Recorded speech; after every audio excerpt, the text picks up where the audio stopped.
A teacher, a doctor, a chef, an astronaut. Seems these days boys and girls can be anything they want, right? Unconstrained by gender stereotypes of their grandparents' generation. But not so much. It struck me when I went shopping this year for my nephews and niece and other small children that I know. You have all this marketing for toys for girls. So it looks like pink. It's in pink. It's focused on beauty and homemaking. And then you have the shelves for boys. It's colored in blue, black, brown with toys related to building, action figures, superheroes. I'm joined by Elizabeth Sweet. She's a researcher at the University of California, Davis, who recently wrote about this very phenomenon in the New York Times.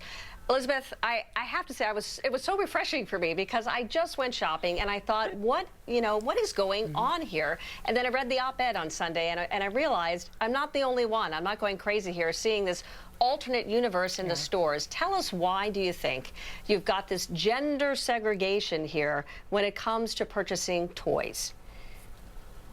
Well, it's really interesting because, we think of today's society where men and women are more similar than ever before in terms of women are occupying these, roles of political and economic power. Men are doing more in the home than ever. So it's odd to see toys sort of going in the opposite direction.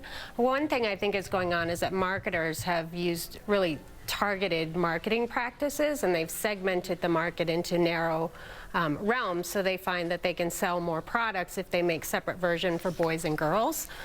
So I think that's one aspect of it, and I think some people really do respond to the gendered toys. So, Elizabeth, tell me about this, because when I was a kid, there was a real, conscious backlash against this kind of gender distinction in toys, right? You had the whole thing. My mom was a teacher, a school teacher. The whole thing, William, a doll, William wants a doll, and whether or not boys, this movement for boys to be able to play with dolls. I remember I had like a little racetrack that I got for Christmas when I was a little kid. How did that flip? How did that change? Yeah, that's really interesting. I mean, when I was a kid in the 70s, we had Lego, Lego blocks that were primary color and everybody played with them. Star Wars was something that all kids responded to. It wasn't just for boys. So I think one thing that happened in my own research, I look at toy catalogs and I analyze the content of Sears catalogs. And I found really it was in the 70s, there was very little gendering going on. But by 1995, I started to see the separate color versions of toys happening. Again, I think that was an effort to sell more product, but it also embodies these really problematic stereotypes. For girls, toys do, as you say, often relate to beauty, nurturing, and domesticity, and for boys, toys have become more and more aggressive and violent-oriented. And as they become more and more separate, then kids are, shunted into these narrow aisles where they have to pick a toy, and it's very hard for them to cross those aisles. So, Elizabeth, tell us finally here, I mean, how does this translate into growth and becoming an adult here? If children feel limited in this way, whether it's their creativity or how they perceive themselves, how do they get over that when they actually, they act out with toys, and then they move on and become adults?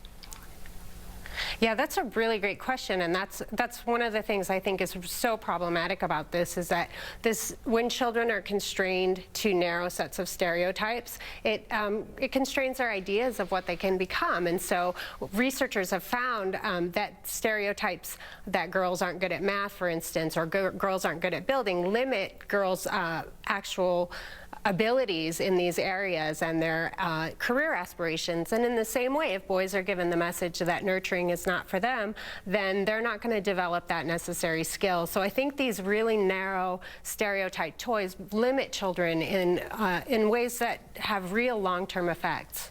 So as a parent or somebody who's just giving a gift to a young person, you ought to be able to look beyond that and be able to give the truck to the little girl if she wants a truck, or a doll to a boy if he wants to have a boy. Okay. All right. Well, thank you, Elizabeth. Yeah. Appreciate. Okay. Thank you, We'll Suzanne. see what's under the Christmas tree. All right. Thanks again. Well, like Charlie Brown's scrawny little Christmas tree.